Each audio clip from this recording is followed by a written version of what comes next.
warahmatullahi wabarakatuh. Kepada yang terhormat Bapak Asep Rafiuddin, SEMM, selaku dosen mata kuliah Perilaku Keorganisasian. Sebelumnya izin memperkenalkan diri, nama saya Asep Syarifuddin dengan NIM 612012304434, kelas RA 12 Manajemen.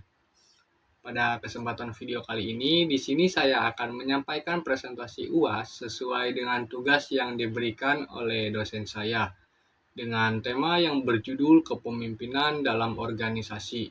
Semoga teman-teman yang menonton video ini dapat menambah wawasan serta ilmu yang bermanfaat. Baiklah, untuk mempersingkat waktu, langsung saja kita mulai ke videonya. Di sini ada pendahuluan. Dalam dunia bisnis yang dinamis, kepemimpinan yang efektif menjadi kunci untuk mencapai tujuan organisasi. Topik ini akan membahas kepemimpinan dalam organisasi, gaya, dan pengaruhnya yang dapat diterapkan oleh pemimpin untuk meningkatkan kinerja dan motivasi tim.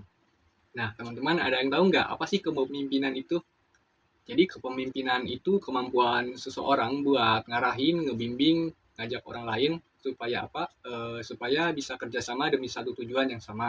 Bukan cuma nyuruh tapi ngasih contoh. Seorang pemimpin itu gak cuma nyuruh doang, tapi juga nunjukin contoh yang baik, bisa bikin tim semangat, gak gengsi bantuin kalau ada yang kesulitan. Dan kenapa pemimpin itu penting? Karena pemimpin yang baik bisa bikin tim lebih terarah, ngebangun suasana kerja yang positif, ngebantu nyelesain masalah bareng-bareng. Perlu diingat bahwa kepemimpinan itu bukan soal jabatan tinggi, tapi soal tanggung jawab, sikap, dan gimana kamu bisa bawa tim kamu ke arah yang lebih baik. Jadi, kepemimpinan yang baik itu dapat menciptakan lingkungan kerja yang positif, pemimpin yang inspiratif, mampu memotivasi anggota tim untuk mencapai tujuan bersama dan meningkatkan produktivitas secara keseluruhan. Nah, yang selanjutnya itu ada gaya kepemimpinan. Gaya kepemimpinan itu terbagi menjadi 3 faktor. Yang pertama, otoriter.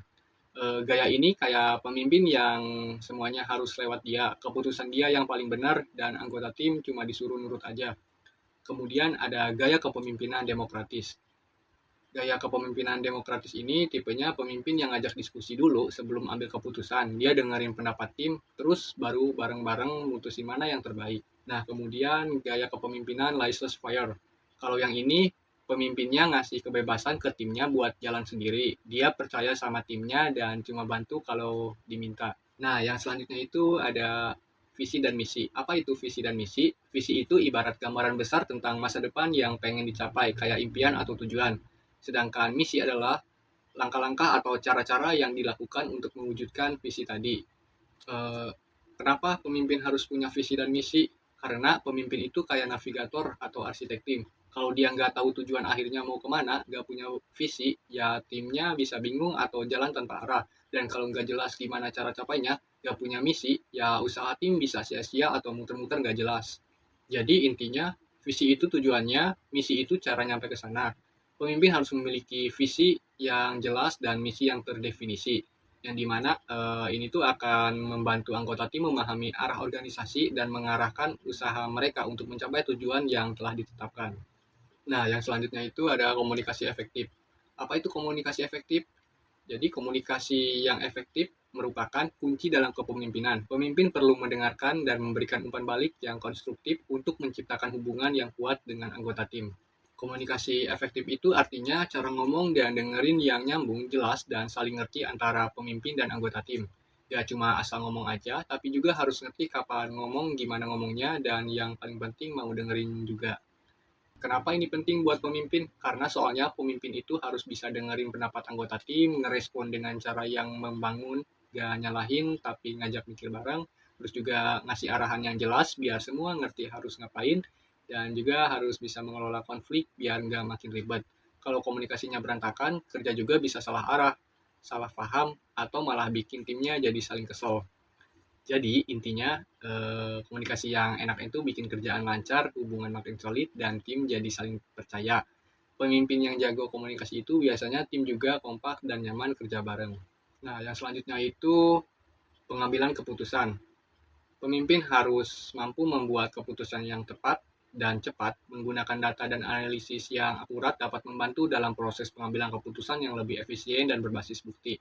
Jadi apa sih itu pengambilan keputusan? Pengambilan keputusan itu intinya adalah gimana caranya seorang pemimpin bisa milih langkah terbaik di antara berbagai pilihan yang ada dengan cepat dan tepat. Pemimpin nggak bisa asal nebak atau mengandalkan feeling doang, harus pakai data, logika, dan pertimbangkan yang matang.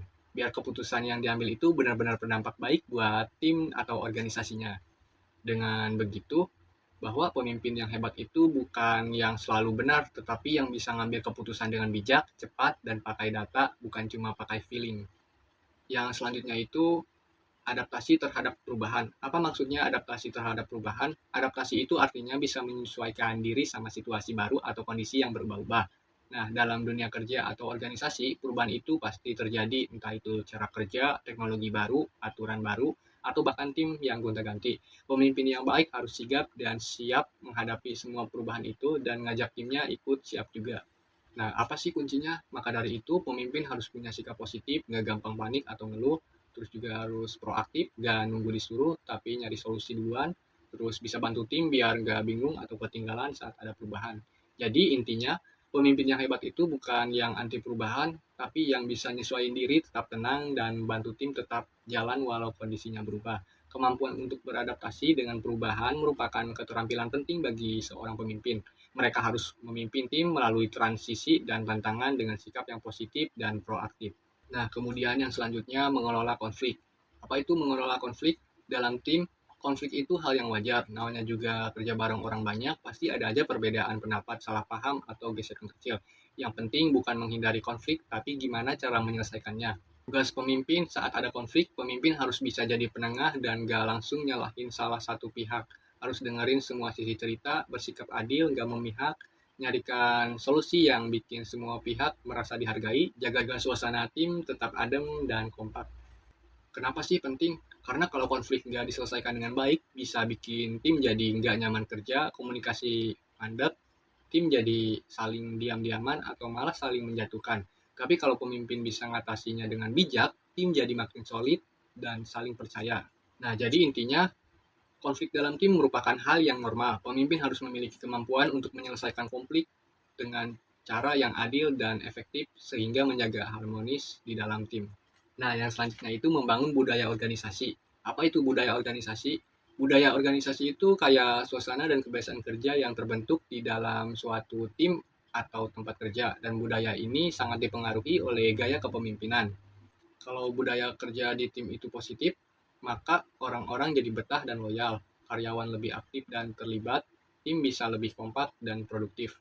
Contoh sehari-hari misalnya di sebuah tim pemimpin selalu kasih apresiasi kalau ada yang kerja bagus dan terbuka dengerin ide dari siapa aja. Akhirnya semua anggota tim jadi berani ngomong, semangat, dan saling support. Nah, budaya kayak gitu nggak muncul secara tiba-tiba, tapi dibentuk sama pemimpin dan dijaga bareng-bareng. Jadi intinya budaya organisasi yang sehat itu bikin kerja jadi nyaman dan tim makin solid. Dan semua itu dimulai dari sikap dan nilai-nilai yang ditanamkan pemimpinnya.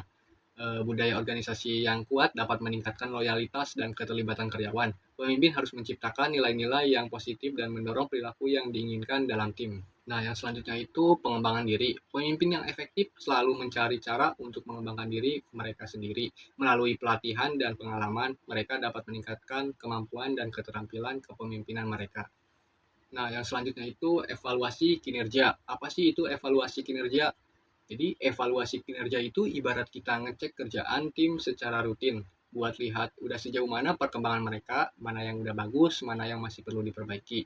Jadi bukan cuma buat menilai aja, tapi juga buat ngasih masukan dan semangat biar kerja tim makin mantap.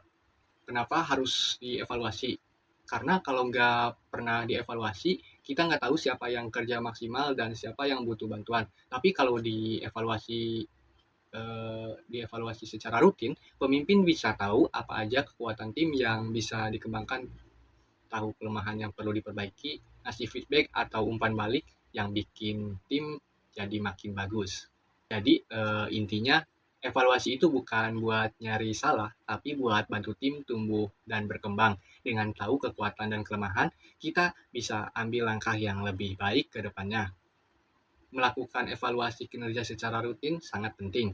Ini membantu pemimpin untuk memahami kekuatan dan kelemahan tim, serta memberikan umpan balik yang berharga untuk perbaikan. Yang selanjutnya itu membangun hubungan. Kenapa pemimpin perlu bangun hubungan baik sama tim? Karena kalau hubungan antara pemimpin dan anggota tim kuat, kerja bareng jadi lebih enak, saling percaya, dan hasil kerjanya juga lebih maksimal. Apa yang dimaksud hubungan yang kuat?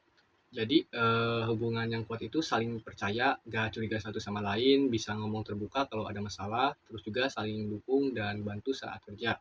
Kalau udah punya hubungan kayak gitu, maka kolaborasi alias kerja sama dalam tim juga pasti lancar. Apa sih tugas pemimpin? Seorang pemimpin gak cuma ngatur kerjaan, tetapi juga harus berusaha dekat dan nyambung sama anggota tim. Caranya bisa kayak sering ngobrol santai di luar topik kerja, terus dengerin curhatan atau ide anggota tim, terus juga nunjukin rasa peduli, misalnya nanya kabar atau bantu saat ada masalah. Dengan begitu, kita akan terbentuk ikatan yang positif. Jadi tim merasa nyaman dan dihargai, hasilnya kerja jadi lebih semangat dan produktif. Jadi intinya hubungan yang baik itu fondasi dari kerja tim yang sukses. Pemimpin harus bangun kepercayaan, jaga komunikasi, dan bikin tim ngerasa mereka berharga dan didukung. Hubungan yang kuat antara pemimpin dan anggota tim dapat meningkatkan kepercayaan dan kolaborasi. Pemimpin harus berusaha untuk membangun ikatan yang positif dengan setiap anggota tim. Nah, yang selanjutnya itu ada studi kasus. Misalnya, kepemimpinan transformasional di tim proyek kampus. Seorang ketua tim sukses memimpin proyek lomba kampus, memotivasi anggota, mendelegasikan tugas, dan terbuka terhadap kritik. Hasilnya, tim jadi kompak, tugas selesai tepat waktu, dan bisa juara lomba. Nah, analisis kasusnya itu seperti apa? Gaya kepemimpinan yang digunakan transformasional, pengaruh terhadap tim, meningkatkan motivasi, rasa memiliki, dan produktivitas. Jadi kesimpulannya itu, kepemimpinan bukan hanya soal jabatan, tapi soal pengaruh. Pemimpin yang baik mampu membaca situasi dan menyesuaikan gaya kepemimpinan. Gaya kepemimpinan berperan besar dalam menciptakan suasana kerja yang sehat. Terima kasih kepada semuanya yang telah menonton. Semoga video ini bermanfaat bagi teman-teman semuanya. Dan saya pamit undur diri. Kurang lebihnya mohon maaf. Wassalamualaikum warahmatullahi wabarakatuh.